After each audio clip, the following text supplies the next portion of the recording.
Mas okay ba yan din? Dahil din, ang gwapong-gwapo. Ayan. Diba? Wish granted at ito unboxing na yung ibibigay ng daddy ko sa kanyang pamangkin at sabi ko nga ako na mag-o-order para sure na maganda at maayos yung ibibigay niya. Sabi ko ako nang bahala, sige okay lang yan. Kasi minsan lang nang man humiling, di ba? Baliktad tayo.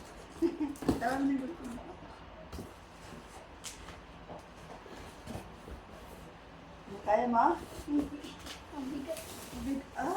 Wow! So, ito na nga, nagulat yung kanyang pamangkin na sabi niya, parang malaki. Sabi niya gano'n.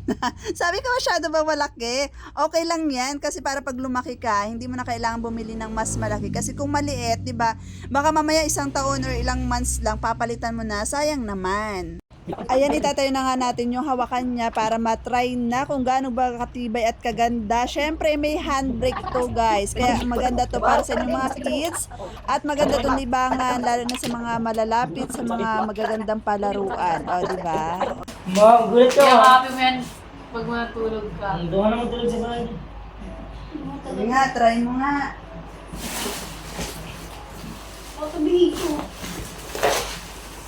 Pag uwi mo, agano na uwi. Naku, ginagamit kami kay Jorik mo. Sige nga, try mo nga. Lobat. Oh, astig! Ano sasabihin mo kay Jeff mo? Thank you po, Tito Jeff.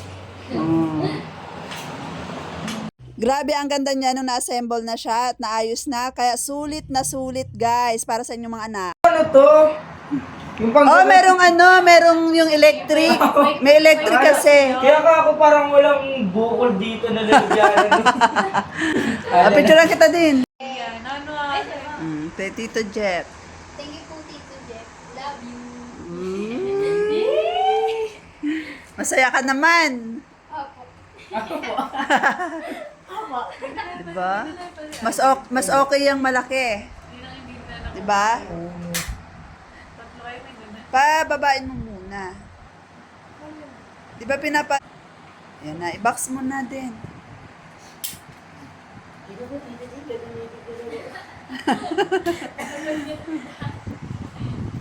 Daddy, si Jorik din daw.